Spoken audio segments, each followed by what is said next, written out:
Before we get going into your Hockey IQ podcast episode, I want to thank our sponsor, Rapid Shot. Rapid Shot is the smart shooting lane. It's like a batting cage for hockey players. Very cool. Tracks your shot in three ways: accuracy, shot speed, and reaction time. Easy to use.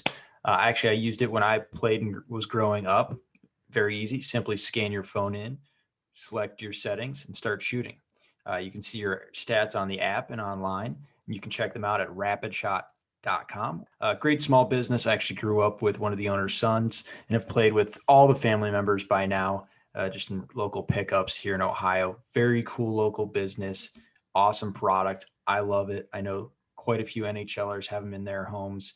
A lot of D1 programs have it at their rinks. So you have to check this out. Rapidshot.com. Check it out. Rapid Shot, thank you so much for sponsoring our podcast.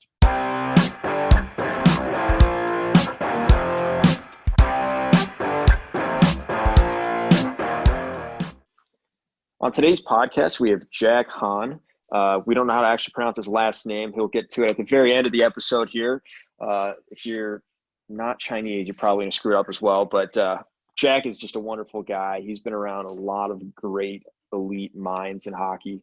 There's a lot to unpack on this one. I think our listeners are really going to enjoy it. What do you think, Dan? Yeah, I had a great time. I met Jack last August 2019 at Darryl Belfry's pro camp and Women Olympics camp down in Naples, Florida. And Jack, day one, immediately, like obviously I already knew who he was, but just spending a week with him, just an incredibly impressive mind, not even just a hockey mind, just a very interesting human, a Renaissance man of sorts. He just has a way of communicating about anything. Like he can take any subject and make it applicable to any other subject. I think it's like a really fascinating quality of his, and I think that our audience is really going to dig what he is, talking about here. Yeah, it's great. I really enjoyed talking through some of the transferable skills, skill blends. We talked everything from machine learning to how software is getting developed these days. So what can you say about the man? He's all over the place, but it's all relatable and he makes it very simple for people to comprehend. So really like this episode. Dan, anything else before we get into it? Let's send it over. Here's our conversation with Jack. Welcome to the podcast, Jack. How are we doing today? We are doing great. You're actually keeping me away from my Xbox. I'm playing a little cello, so I guess it's good to be doing something more productive. So yeah, thanks. Well, aren't you doing research for your new book? Yeah, we can call it that.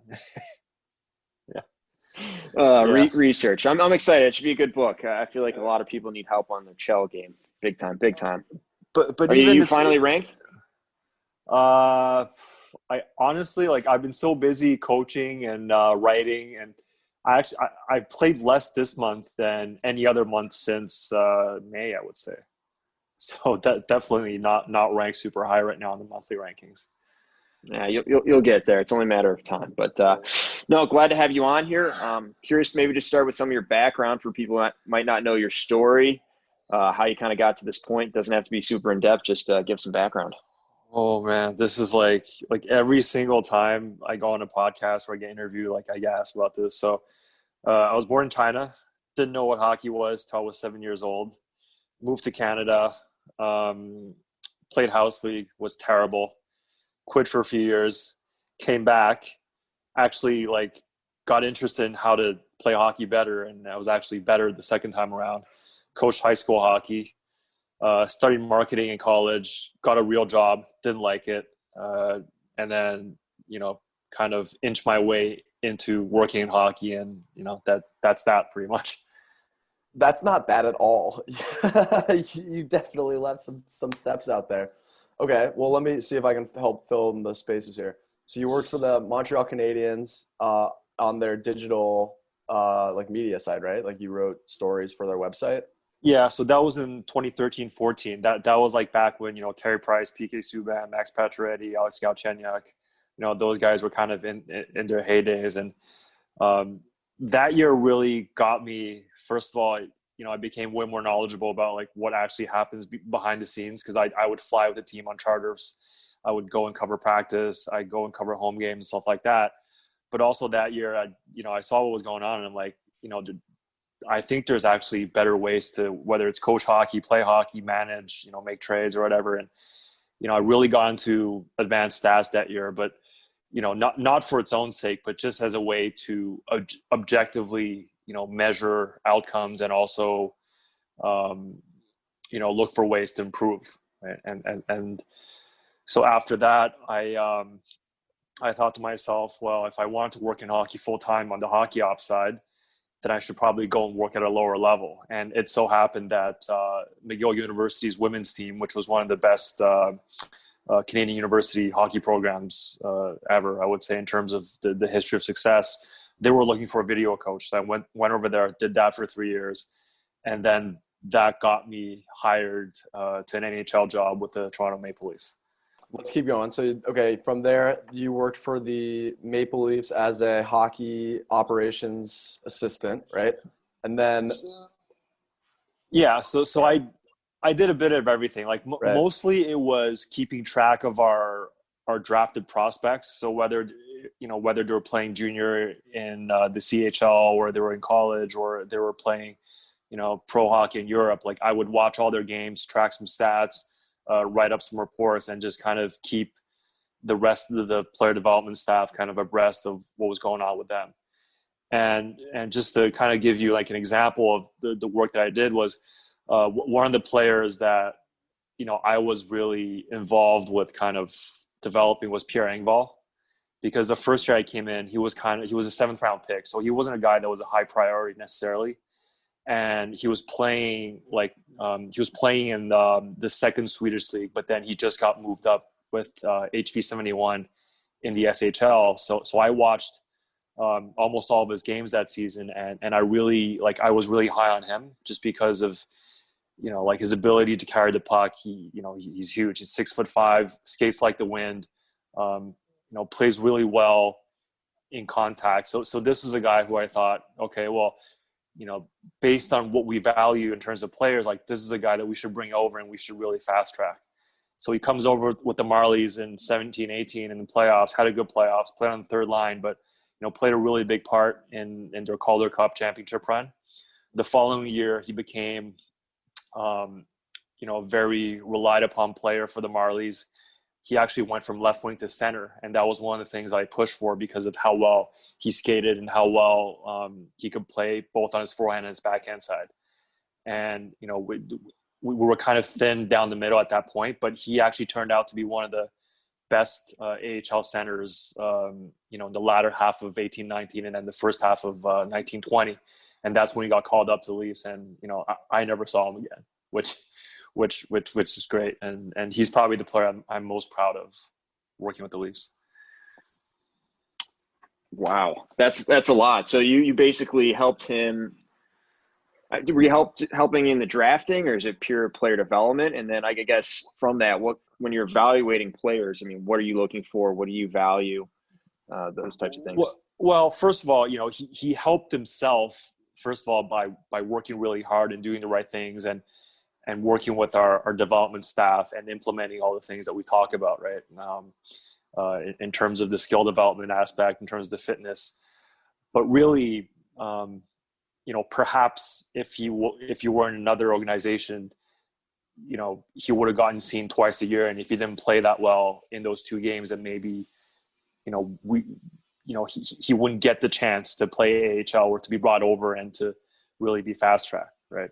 So he did the work, but I think what worked out well in our process is that we were able to watch him often and keep detailed notes on what was going on, and we could see this progress, and we could see that he was kind of on the way to outperform his draft spot or his previous offensive production, and this is a player who can really transfer well to the NHL game. So player development's this huge umbrella, and it means a lot to a lot of different people. I'm curious for you how you would rank, maybe not rank, but maybe if you had like a pie chart, how would you prefer to spend your time coaching prospects scouting prospects? Well, that's a difficult answer. It's a really difficult question to answer with like a number. Sure. But what I would say is that as a scout, I've improved by learning the player development or the coaching side. And Right. as a coach or a player development consultant, I've improved by learning how to scout. So really, these are kind of two synergetic activities because, what are the things that you're looking for when you're scouting a player? Well, you're looking for a player who can be a factor at the next level, right? Now, in terms of being a factor at the next level, there are things that you're good at that are hard to teach, right? There are things that you're good at that you can easily teach. There are things that you're not good at that are hard to teach. And then there are things that you're not good at, but that you can improve, right? So it's all about figuring out where does this player fall in these four quadrants and picking the player that has the best chance to kind of, evolve, right? So if you have a small guy, but his skating is projectable, his hockey sense is projectable, then you know what, he'll be able to survive at the next level. Right. Whereas, if you have a small guy who also isn't able to beat checks or jump by guys, then he's not translatable at the next level, right? Right. So one thing I'm curious about then, so obviously for you, you've enjoyed being on the scouting side and on the coaching side. Do you think as a blanket statement, it would be fair to say that, career scouts it would behoove them to spend some time in a coaching role and vice versa? Or is it it's better to specialize? There's people who are very talented at this one, specific task, and they're better served for their organization doing X. I mean, in my opinion, it's absolutely a good idea for scouts to kind of broaden their skill sets. And actually, if you think about lots of younger scouts now, they do come up from a coaching or player development background, which is great. And the reason is that as a scout, you're looking for the traits that drive success, but which are really hard to teach, right? Right. So how can you know what's hard to teach or what's easy to teach if you don't attempt to teach some of those things, right? So if we're talking about Matt Barzal or Nate McKinnon, or even a player like Seth Jarvis who's going to be eligible for the draft this year, for me, the thing that's really hard to teach is their ability to make plays inside of movement, right? To kind of make plays inside of a crossover or a cutback, or to change speeds, and then to have their heads up and be able to manipulate opponents. And that could be that skill blending aspect of it could be the single hardest thing to teach, right? So whether that player is undersized, or maybe his production is a little bit less than some of his comparable players, or maybe he plays in a weaker league, those are some things that perhaps you could discount if you really believe in this player's ability to skill blend.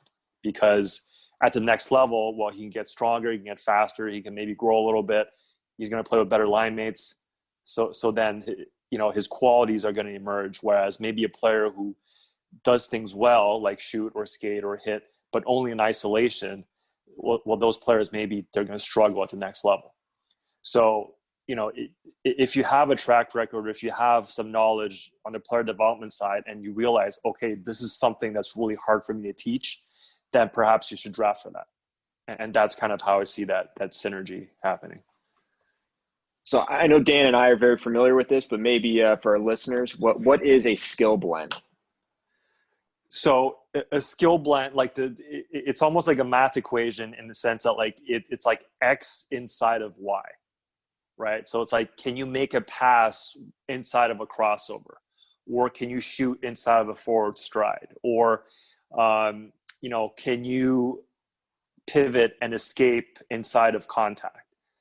So it's almost like this, most elite players, they can skate at a certain speed, or they can, stick handle at a certain proficiency. But a lot of those players, they'll lose those attributes as soon as you put them in a situation where they have to do two things at once. So stick handle while they skate, or shoot while they're getting bumped, or pivot while they're looking for an option. et cetera, right? Because the difference between, I would say, pro and junior hockey is that in junior hockey, you can skate away from guys. Whereas in a pro environment, you always have somebody on you or somebody bearing down on you. So you're always juggling different threats. And really that aspect of whether it's hockey IQ or hockey sense or, technical fundamentals, like those things will matter way more in a pro context. So I met Jack last August at Darryl Belfry's pro camp down in Naples, Florida. I'm curious, Jack. So we were very fortunate to be on the ice with some of the world's best. You already mentioned like Barzal, and the list goes on. There was some amazing talent on the ice.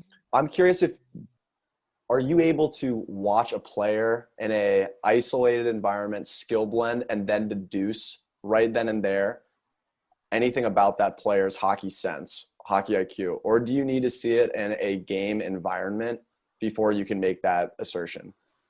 It's really difficult, if not impossible. It depends on who you are, but like for me, if I see a player running through drills by himself, I have no confidence in his hockey sense, right? Like sure.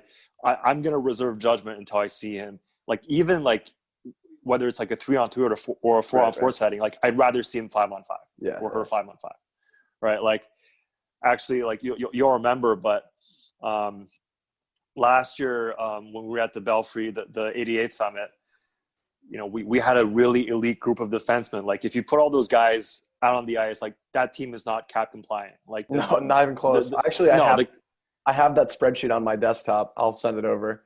Like if we put that team together, it'd be like the cap hit would be like 100 million or something. More, like yeah. And then so we watched guys like Matt Dumba or Keith Yandel or Mike Matheson or Aaron Ekblad, Roman Josi. Well, wait for it. But yeah, we see all these guys run through the drills. Roman Josi, right? And I, like my first impression was like, okay, well Yosi's good, but he's not special, right? And then the game starts, and it's like he's like running circles around everyone. Right. And then if you watch like him playing for the Preds, or if you look at the advanced stats, like in terms of his involvement on exits and entries, like he's literally lapping the field. Like there's nothing in hockey where one player has such an overwhelming edge on the rest of the league as Josi does in terms of his transition play. It's just incredible, right? Like Josi is like just heads and shoulders above everybody else. But if you watch him in an isolated drill context, you don't see that. You don't like. You wouldn't even think that he's better than Matt Dumba, for instance, who looked really good that week. Right, I agree. Like that's messed up, right? Because if like you think that as someone who coaches hockey or watches a lot of NHL games or who follows the game closely, is like, you can't even pick out a guy who laps the field. I'm glad you said that because he had a bit of a down year, but like I think about somebody like DeBrincat, who was coming off a 40-goal season. And when you watch him in, these isolated skill drills, he doesn't blow you away. Like he's not the fastest guy in the world. He doesn't even have like the hardest shot for a 40-goal guy.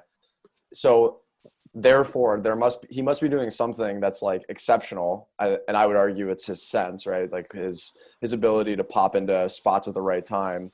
When you're coaching, because I know you do some work now with some minor players. I think that's awesome, by the way. I'm sure that's a really great, environment for them and for you. Absolutely. Loving it. Yeah, it's the best. What, how do you go about like teaching hockey sense in isolation from the skills or maybe how do you blend the two together? So we can go back to that conversation about scouting versus player development. And so I'm working with really like 2 or 3 players on a more kind of consistent basis right now. And the first conversation I have with them and their parents is like, can you send me some game footage? Right. Because, hockey is a sport, but inside the sport, there's different ways of playing. So the first thing I want to gather is from a scouting perspective, what are this player's strengths and weaknesses? So what can I leverage and what do I need to downplay, right? Is this a small player who has really great wheels and really great hands, but doesn't get the puck as often as he should? Is this a bigger player who, has trouble making plays inside of movement? Is this, a stay-at-home D who, is looking to expand their game a little bit more to play kind of a more modern style, so on and so forth. So I don't feel good coming in and making recommendations or taking them through drills until I get a sense of who they are as players and as people, right? So not only like in terms of like, you know, what level they play at or what their ambitions are, but, you know, like I work with both boys and girls. And for the girls, like I put a really big emphasis on, okay, like you're good at hockey. Hockey's your life. You're going to play hockey in school, you know, at the college level. But after that, so what?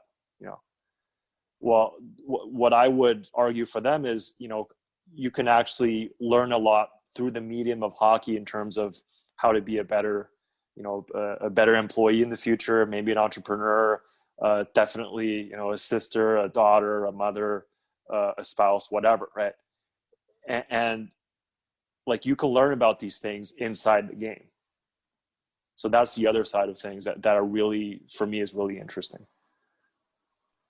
That's something that's super valuable in my my teams that I coach. We definitely have a focus on that. Even University of Akron that I coach with, we have a specific program called Life U. So we try to do everything you don't actually get in school, like personal finances, things like that. So very much into that. And I think that's very good and something that more players need to think about beforehand, whether they're going to be playing in college or professional. At some point, the train does stop and you have to get off, and you know, there's so much more that goes into it. So couldn't agree more. Yeah, and the practical application of that is like once you're kind of plugged into what this player and what this person is like, then you're in a way better position to teach them, right? Jack, one thing I've always really admired about you is your ability to take things from outside the sport of hockey and apply them to the game, or conversely, take things from, you know, outside of hockey and apply it to hockey. What do you attribute that to, and like where did that start? Well, the first reason is because for the first 6 or 7 years of my life, I didn't know there was such a thing as hockey. So when I was little, I was really into like military history. I was really into airplanes. I was into auto racing. You know, I played soccer. I swam for a little bit. I played tennis most of my childhood. So it's like, you know, hockey is a thing that I know pretty well and that I'm fairly good at, I would say. But like I'm also good at other stuff and I like other stuff. I'm the same way. My curiosity has outgrown my hockey ability tenfold. And I know, Jack, you and I talked about F1 a little bit and got me on one of my articles about the undercut and how that actually should be able to apply to hockey as well. And the quicker you change, the better off your team is because you're continuing to get fresh troops out there. I'm curious, maybe some general ideas of areas that coaches are missing, maybe even at the professional level that you've been at, that really they can grow their craft and make their team better, and even players. So like I do a little bit of weightlifting, just enough to kind of stay in shape, but it's a really interesting field to study because you're dealing kind of in the absolutes of kind of human output, and whether it's sprinting or weightlifting or kind of those kind of more, I would say, straightforward sports, you see that, you know, it's not a straight line between the amount of effort you put in and the outputs that you get, right? Like for instance, like a lot of powerlifters, like they'll hit their personal bests in training and then they'll ease off a bit, and then only by easing off can they kind of repeat those personal bests in competition. So it's like you get the idea of like, okay, well, I have to work hard to build up a base, but then at some point I got to kind of lay off and then kind of give myself some rest or let my body recuperate and then be able to perform at my best in competition. So it's like there's that kind of ebb and flow that I think is really interesting for hockey coaches because, you know, the season's fairly long and obviously it's a very physically demanding sport, and we're always trying to push our players to play fast and play hard and so on and so forth. And if you kind of look beyond hockey and you look at other disciplines, you see that there's, you know, coaches can harness that ebb and flow instead of trying to work against it all the time. And even in practices, I think that's a valuable thing of how the ebb and flow is in a practice. In a team environment, a great thing to do is throw in a game instead of skating if something's not going well. There's, you you have to understand your team, where they're at mentally and the energy levels, and then pull those strings. So I think you're spot on there. What about you, Dan? I know you guys do some interesting things in the youth organization. Yeah, definitely. And I think Jack's right that, certainly in a long season, these are considerations that need to so you've worked in a team setting, you've worked in an individual setting. Do you find it, I don't know, I don't want to put words in your mouth, more rewarding perhaps, like working with like a small group versus like in a team environment? Or maybe it's the other way around because you're all pulling on the same rope versus like these small groups that you're working with, at the end of the day, these are kind of like independent contractors, I'd imagine. I don't know if they're on the same team or not. What's that been like for you? I mean, for sure it's different, but I'm not really too choosy about that as long as kind of I can really connect with the people that I'm with. Like my favorite experience in hockey is actually, it's really weird because it was my last year at McGill, and we get to the final of the national championship. So it's a one game winner takes all kind of deal. We were playing against the University of Alberta, and then we were out shooting them like 40-2, but the score was 1-1 after regulation time. So we get to, I think, double overtime. And then I was looking down for some reason. Like I was filming the game. I was looking down, and then the moment that I looked down, this puck went off of our defenseman's shin pad and goes into the net. So we lose 2-1, like double OT, final of nationals. Like everybody's crying and everybody's freaking out. But for me, like it was such a, I don't want to say happy, but it was such a thrilling moment just because, like, okay, we've lost, but like it was such a wonderful year, and we had accomplished everything that we wanted to, and it was going to be my last year at McGill, kind of working day to day with that program, and like I just enjoyed that journey so much. And like we lose the game, we get silver, but like life goes on, and it was just like that was the best feeling I got in hockey, which is really weird, right? Like, because normally if you lose in the final, you're supposed to regret it for the rest of your life, but it wasn't like that for me at all. So I'm just kind of curious to see like where I'm going to find those moments again. Coaching is not a bad place to start. I think it's something that you've got a talent for, and clearly you've been around a lot of people that are good at it. I mean, what are maybe some things you've learned along the way that have been big for you and how you apply your coaching nowadays, or some things that you're seeing that are questions that these top coaches are asking and trying to find answers for? That's a very good question. So I'm gonna have to think about that for a couple of seconds. But I think that like the longer or the further down the road I go, in terms of hockey and coaching and stuff like that, the more I find use for my marketing degree, because ultimately, you're trying to sell your ideas to people and you're trying to help them implement it. Right. So that aspect of marketing, I think, is really interesting because, if you contrast teaching and marketing, for instance, if you teach a kid and the kid doesn't learn, you could say that is his fault, right?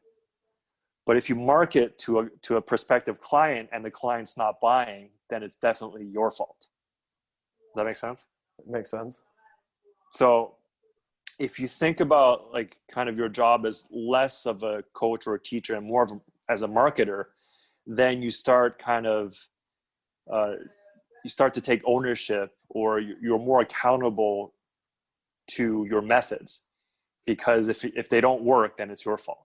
It's not because like your players are dumb or they're not paying attention or they're not trying hard, or no, it's just you're not doing the best things to get through it for whatever reason. So I think about that a lot. That's really interesting. What maybe like I keep coming back to last year because I thought that the Belfry camp was just like a profoundly amazing experience for me. Like what was your like takeaway coming out of that? Something that you applied to last season with the Marlies, or even just in your personal life? Like where were you after that? Like what was your headspace like? Well, it gave me a really great appreciation for working alongside other people who are elite at what they do. So it's like, you know, that collection of people that we had, whether it's in terms of players or the coaching staff, or, you know, those are kind of like the people there are the grandmasters of our sport, right? So if you bring 25 grandmasters together for a week, then some pretty magical things happen, first of all. But second of all is that then you go back into respective environments and you realize that things aren't done that way usually. So it's almost like you're always chasing that dragon, right? Of like, how can I get back there, or how can I find that level of thinking or that level of discourse? And at some point you got to accept that, you know what, like you're not going to find it, because, you know, how often do you get the opportunity to bring in, you know, 25 elite people and just have them do what they want for a week? Not many, right? Not many. So then it's like, you know, how can I make do the other, you know, 51 weeks of the year, and how can I, you know, gradually, you know, make things less sucky for myself and people around me, right? Because honestly, like you get used to what goes on that week, and then you come back to your team, and then it's like, my players suck, or it's like my coaching sucks, or, you know, like our results suck, whatever. Like it's just like, but that's life, right? You just have to accept that. Like, you know, talking about tennis, you know, you play the best match of your life once in your life, right? And the only way to kind of get that high again is to improve your base level enough so that, you know, naturally it happens that, you know, next week you're better than this week, and next year you're better than this year, and then at some point you're going to have that peak performance again. But you can only get there by improving your base level, and your base level, that's the other 51 weeks of the year, whatever it is. Very, very profound. I really enjoyed that response. I'm curious just kind of where your head is at, since you've had access to so many elite minds, of where hockey is at, where it's going to be going in the future. Maybe you can't get into the proprietary stuff, but the things that they're thinking about and that you're influenced by, and now you're thinking about and wanting to work on. So for me, kind of on a higher level, is whether you're looking at Barzal or Yossi or, you know, Darryl Belfry, or, you know, what I try to do is, you know, you work in an industry that's, you know, there's a lot of rules, there's a lot of conventions, but it's also pretty open-ended, right? Like if you tell Roman Yossi, okay, well, I don't want you to ever jump in the rush, all of a sudden he's not going to be Roman Yossi anymore, right? Or if you tell Matt Barzal, like, I want you to punt every puck out of the zone instead of carry it out, or, you know, I want you to dump and chase every time, he's not going to be Matt Barzal anymore. So the natural reaction from these elite performers when they're confronted with things that don't make sense is they're going to say no, and they're going to do it their way, right? If you tell Darryl Belfry to do something that doesn't make sense to him, he's going to tell you no, and then he's going to do it his way. So it's kind of a double-edged sword, because if you don't have, like, if your mouth is writing checks that your body can't cash, and you don't have kind of that elite skill set to back it up, then it's a really good way to get you blown out, right? But if you do, then it's the absolute best way to make the most of your potential. So on the one hand, like, you know, I'm always trying to kind of improve my skill base and, you know, just play and get better at what I'm doing. But on the other hand, it's like, if I'm ever confronted with people who, you know, try to put me in a box, or, you know, tell me, well, you shouldn't do it this way. Well, you know, it's when push comes to shove, I'm going to say no and do it my way. Right.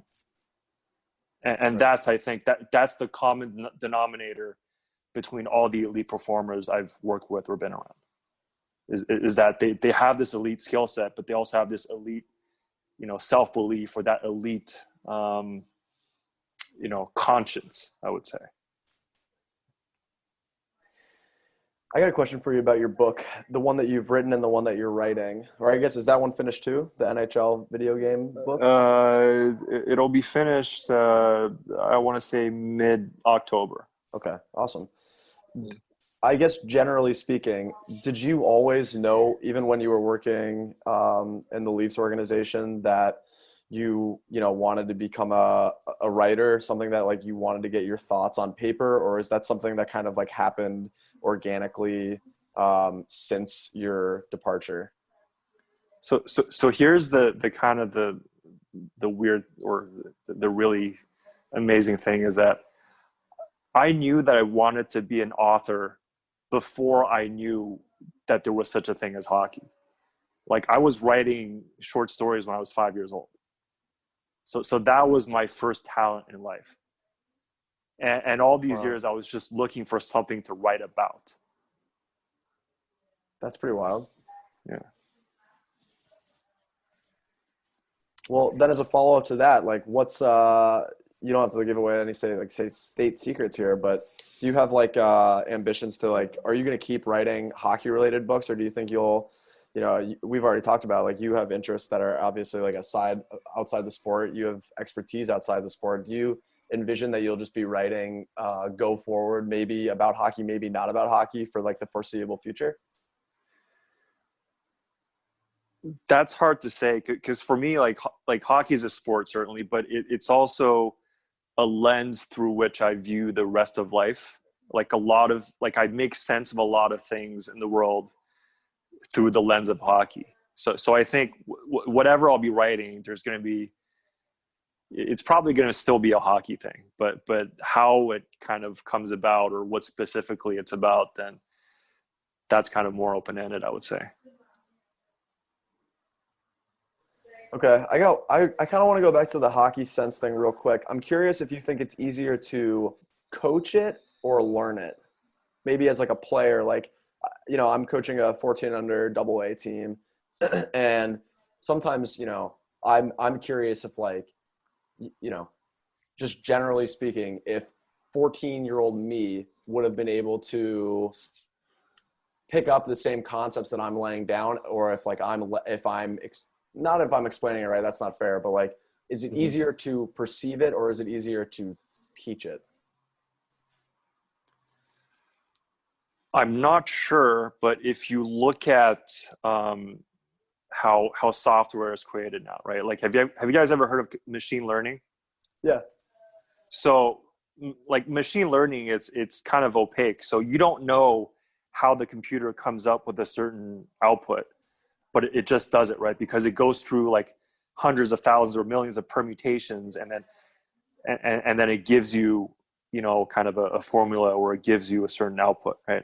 Right. So if you take a player through enough game situation reps, you would think that this player would kind of know how to address each problem. So maybe you haven't taught him anything explicitly, but implicitly he's learned by going through these, this large number of reps.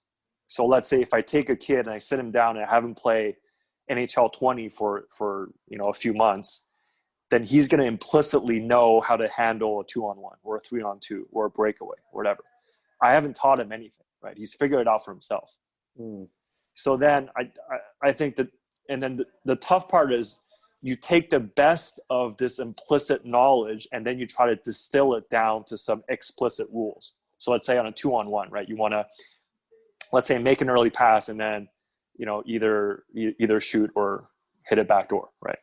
Or in shell, it's like you want to hold the puck and then try to go for a seam, right? But those explicit rules comes from understanding and distilling the implicit knowledge. So I think for me, the learning comes first and the teaching comes second. That's how I see it. That's fascinating. Well, Jack, I think multiple sports is even a great thing, because I think I've learned more about vision from playing soccer or playing FIFA than actually playing the game of hockey. There's just how you see the game differently. I think there's benefits to that as well. Even like if an F1 driver gets those mental reps on a simulator, it's the same type of thing where you're getting those repetitions, thinking of problems different ways, finding different lines, whatever it may be. Yeah, it's like there's the quantity side where like you want to get a large number of reps, and there's a quality side where it's like you want something that's a little bit different, but that's not too different, right? Because a little bit different expands your comfort zone, whereas too different is just like you don't really know what to do with that, and it doesn't really help you. But you want to kind of get the quantity and the quality. Right. All right, Jack, I got one more for you. Yeah. You mentioned McGill, and that was kind of like your foray into the NHL, or at least professional hockey. And I've talked to you about this offline, but I found it just like super fascinating. And I was hoping you could kind of share with our listeners Peter Smith and the impact he's had on your career and just your life, maybe. My biggest hockey mentor for sure. So Peter is, he played the game growing up. I think he played junior AAA, like pretty typical kind of coaching background.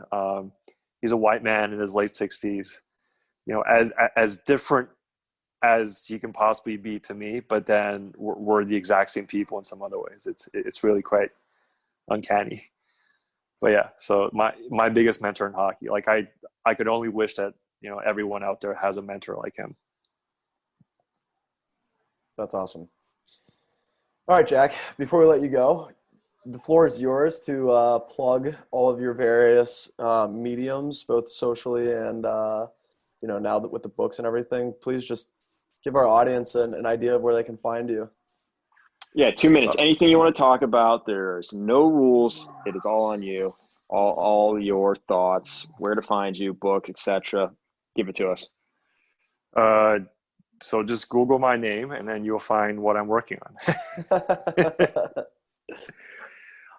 Yeah, I'm the only Jack Han who works in hockey, so I'll be easy to find. Fair enough. What's your Twitter handle? It's JHANHKY. Making it easy on us. Jack Han Hockey. Yeah. Is it Han or Han? How do we best pronounce your last name? It's neither. If Neither, you're not okay. Chinese, if you're not Chinese, you're not going to pronounce it correctly. But who cares? Give it to us. It's Han. Yeah, you're right. I don't know if I'll get. You know what? I'm just going to let that one slide and not screw that up. Sorry I asked. No, well, thank you guys for having me. It's been a lot of fun. Awesome. Yeah, thanks, Jack. Really appreciate you coming on. All right, take care, guys. Stay safe. You too. Take care. Bye. Thank you for tuning into the Hockey IQ podcast. We are Hockey's Arsenal, Greg Revac and Dan Dukart. Together we've come together to create a platform and a community to expand our hockey intelligence, hockey IQ, whatever you want to call it. We're very passionate about seeing this game played smarter and better and continue to develop itself to the next level and staying on the cutting edge of things. So you can find us at Hockey's Arsenal on Facebook, Twitter, and YouTube. We're also at hockeysarsenal.com. From there, you can find some resources and some options to work with us. We're excited to continue this. If you enjoyed this episode, please like, subscribe, follow, and share. You can also join up for our newsletter as well, where we're going to tackle anything Hockey IQ related. So we're excited to have everyone here and continue to build.